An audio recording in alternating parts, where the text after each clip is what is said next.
Hello students, मैं त्यागी sir और आप देख रहे हैं त्यागी कोचिंग सेंटर का यूट्यूब चैनल।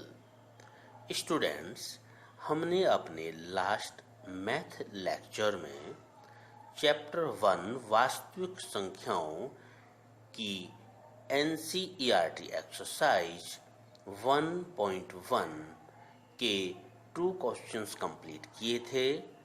आज हम क्वेश्चंस नंबर 3 से प्रारंभ कर रहे हैं। स्टूडेंट्स, क्वेश्चंस नंबर 3 है, किसी परेड में 616 सदस्यों वाली सेना की टुकड़ी को 32 सदस्यों वाले एक आर्मी बैंड के पीछे मार्च करना है, अर्थात चलना है। दोनों समूहों को समान संख्या वाले स्तंभों में मार्च करना है। उन स्तंभों की अधिकतम संख्या क्या होगी जिसमें वे मार्च कर सकते हैं। तो स्टूडेंट्स, इस क्वेश्चंस में हमें एक तो 616 सदस्यों वाली एक आर्मी टुकड़ी दी गई है, अर्थात इस आर्मी टुकड़ी में सदस्यों की संख्या 616 है। इसके अतिरिक्त एक आर्मी बैंड दिया गया है जिसमें सदस्यों की संख्या 32 अर्थात 32 है, और इन 32 सदस्यों को 616 सदस्यों वाली सेना की जो टुकड़ी थी उसके पीछे चलना है, अर्थात मार्च करना है। स्टूडेंट्स, ये जो दो ग्रुप हुए, इनमें समान संख्या वालों स्तंभों में हमें इनको मार्च करना है, अर्थात चलना है। उन स्तंभों की अधिकतम संख्या हमें ज्ञात करनी है जिसमें वे मार्च कर सकते हैं। स्टूडेंट्स, इस क्वेश्चंस में हमें आर्मी की टुकड़ी में सदस्यों की संख्या 616 दी है तथा आर्मी बैंड में सदस्यों की संख्या 32 दी है। स्टूडेंट्स, हमें उन स्तंभों की अधिकतम संख्या को ज्ञात करना है जिसमें वे मार्च कर सकते हैं, अर्थात चल सकते हैं। तो स्टूडेंट्स, इसके लिए हमें इन दी गई दोनों संख्याओं का में से ज्ञात करना होगा। इसके लिए हम चरण 1 प्रारंभ करते हैं। इसमें हम देखते हैं कि दी गई दोनों संख्याओं में से कौन सी संख्या ग्रेटर देन है। तो स्टूडेंट्स, हम देख रहे हैं कि 616 ग्रेटर देन अर्थात बड़ी है 32 से, तो बड़ी संख्या को a इक्वल टू और छोटी संख्या को b इक्वल टू मान लेते हैं। स्टूडेंट्स, इसके बाद छोटी संख्या से बड़ी संख्या को डिवाइड करते हैं, तो हम 32 से 616 को डिवाइड कर रहे हैं। डिवाइड करने पर हमें भागफल के रूप में 19 मिला और शेषफल के रूप में 8 मिला। तो हमने भागफल के रूप में q इक्वल टू 19 और शेषफल r इक्वल टू 8 नोट किया। स्टूडेंट, इसके बाद हम यूक्लिड विभाजन प्रमेय का लगा रहे हैं। यूक्लिड विभाजन प्रमेय का a equal to b q plus r होती है। इसमें हमने मान रख लिए हैं। उसके बाद हम चरण 2 पर आते हैं। स्टूडेंट्स, हम देख रहे हैं कि अभी हमने शेषफल 8 प्राप्त किया था जो कि 0 नहीं है। तो चूंकि शेषफल 0 प्राप्त नहीं हुआ है, अतः विभाजन प्रक्रिया को हम आगे बढ़ा रहे हैं। स्टूडेंट्स, इस स्टेप में a व b के मान क्या होंगे, इसके लिए ध्यान रखना होगा कि जो पहले स्टेप में हमें b इक्वल टू वैल्यू थी वह इस स्टेप में हमें a इक्वल टू माननी होती है। तो पहले स्टेप में b इक्वल टू 32 था, तो इस स्टेप में हमने a इक्वल टू 32 ले लिया है, और b इक्वल टू जो पहले स्टेप में शेष हमें प्राप्त होता है जो कि 8 प्राप्त हुआ था, तो वह b इक्वल टू मान लेते हैं। और अब पहले की भांति ही छोटी संख्या से बड़ी को डिवाइड करते हैं, अर्थात 8 से 32 को हम डिवाइड करते हैं। तो स्टूडेंट्स, डिवाइड करने के बाद हमें भागफल के रूप में 4 और शेषफल के रूप में 0 प्राप्त होता है। तो स्टूडेंट्स, हम भागफल q इक्वल टू 4 और शेषफल r इक्वल टू 0 नोट कर लेते हैं। तो स्टूडेंट्स, हम देख रहे हैं कि अब हमें शेषफल r इक्वल टू 0 प्राप्त हो गया है। तो स्टूडेंट्स, जब शेषफल r 0 प्राप्त हो जाता है तो विभाजन प्रक्रिया रोक देते हैं, और इस चरण में जिसमें कि r इक्वल टू 0 प्राप्त हुआ है, जो भाजक b का मान होता है, जैसे कि यहाँ b का मान 8 था, वह ही दी गई संख्याओं का मैसे होता है। तो स्टूडेंट्स यहाँ पर दी गई संख्याओं का मैसे 8 होगा। अतः उन अधिकतम स्तंभों की संख्या जिनमें सैनिक मार्च कर सकते हैं 8 होगी। स्टूडेंट्स, अब हम क्वेश्चन नंबर 4 पर आते हैं। इस क्वेश्चन में हमें यूक्लिड विभाजन प्रमेय का प्रयोग करके ये दर्शाना है कि किसी धनात्मक पूर्णांक का वर्ग किसी पूर्णांक m के लिए 3m या 3m+1 के रूप में होता है। तो स्टूडेंट्स, जैसे कि क्वेश्चंस के अंदर हमें हिंट्स दे दिया गया है कि हमें यूक्लिड विभाजन प्रमेय का प्रयोग करना है। तो स्टूडेंट्स, सबसे पहले हम यूक्लिड विभाजन प्रमेय का नोट करते हैं। यूक्लिड विभाजन प्रमेय का है a = bq + r। यहाँ r 0 के इक्वल या उससे ग्रेटर देन तथा b से लेस देन होता है। स्टूडेंट्स, इसमें हम b = 3 रख रहे हैं क्योंकि हमें जो पूर्णांक m के लिए दिखाना है वह 3m या 3m+1 के रूप में दिखाना है। तो हमें यहाँ से हिंट्स मिला है कि हम b के स्थान पर 3 रखेंगे। तो हमने यहाँ जब b के स्थान पर 3 रखा तो हमें मिला a = 3q + r।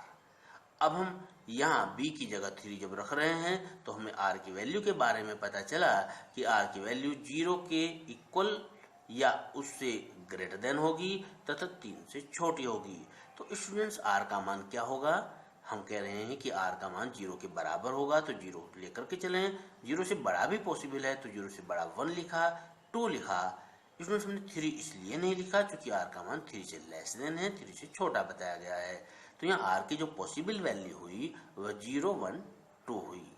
स्टूडेंट्स, इसके बाद अब हम स्टेप नंबर 1 लगाते हैं। स्टेप नंबर 1 में पहले हम r की वैल्यू 0 को उठा रहे हैं कि जब r = 0 है तब यहाँ हम जब r 0 रखेंगे तो हमें a = मिलेगा 3q।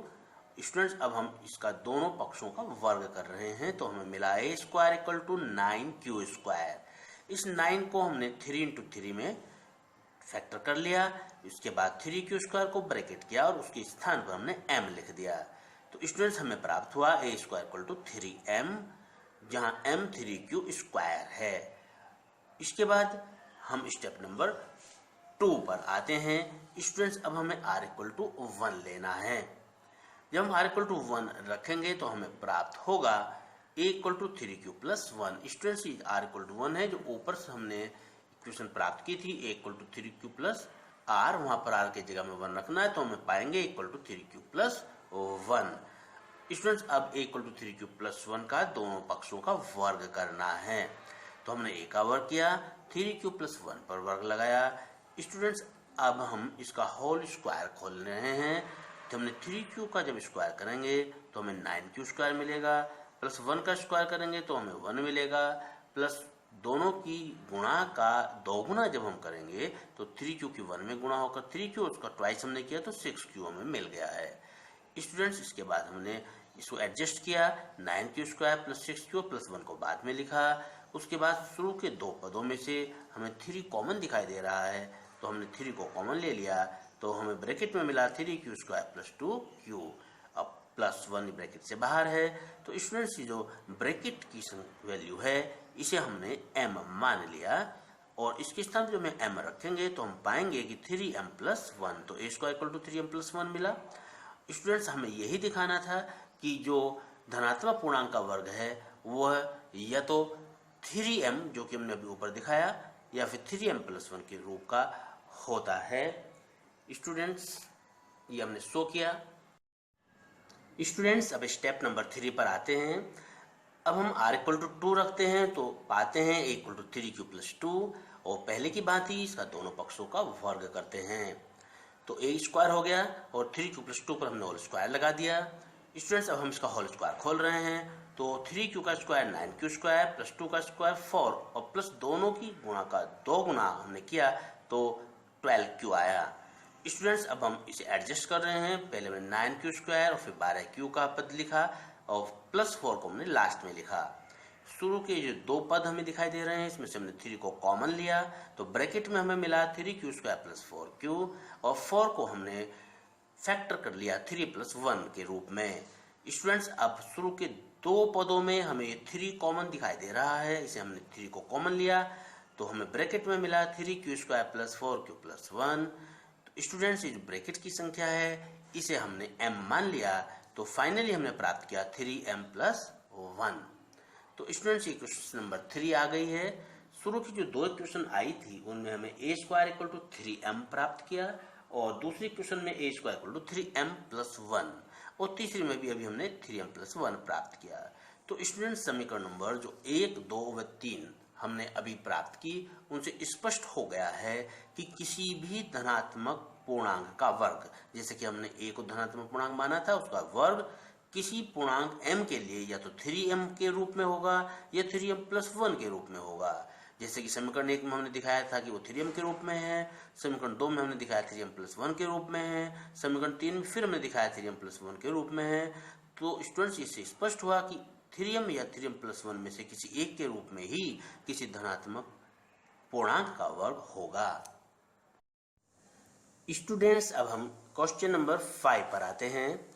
इसमें यूक्लिड विभाजन एल्गोरिथम का प्रयोग करके हमें यह दर्शाना है कि किसी धनात्मक पूर्णांक का घन 9m, 9m + 1 या 9m + 8 के रूप में होता है। तो स्टूडेंट्स, हमने मान लिया कि q एक धनात्मक पूर्णांक है और यह 3q, 3q + 1 या फिर 3q + 2 के रूप में है। तो स्टूडेंट्स, हमें यहाँ सिद्ध करना होगा कि 3q, 3q + 1, 3q + 2 जो हमने अभी माना, इनमें से प्रत्येक का घन 9m, 9m + 1 या 9m + 8 के रूप में होगा। तो स्टूडेंट्स, हमने q को धनात्मक पूर्णांक मान लिया था और उसे हमने जो 3 फॉर्म दिखाई थी, अब उन 3 फॉर्म को में से प्रत्येक का घन हमें 9m, 9m + 1 या 9m + 8 के रूप में प्रदर्शित करना है। स्टूडेंट्स, अब हम स्टेप नंबर 1 पर आते हैं। इसमें हमने जो पहली संख्या मानी थी 3q, उसके घन का मान हम निकालने जा रहे हैं।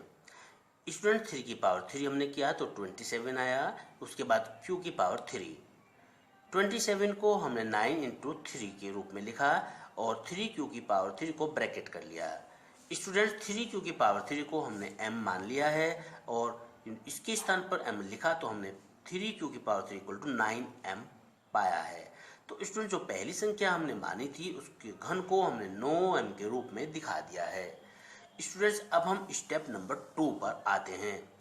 इस स्टेप में हमें दूसरी संख्या पर 3 पावर लगाया है तो दूसरी संख्या का घन हमें यहाँ पर ज्ञात करना है। उसके लिए हम a + b की होल पावर 3 का फॉर्मूला यूज कर रहे हैं।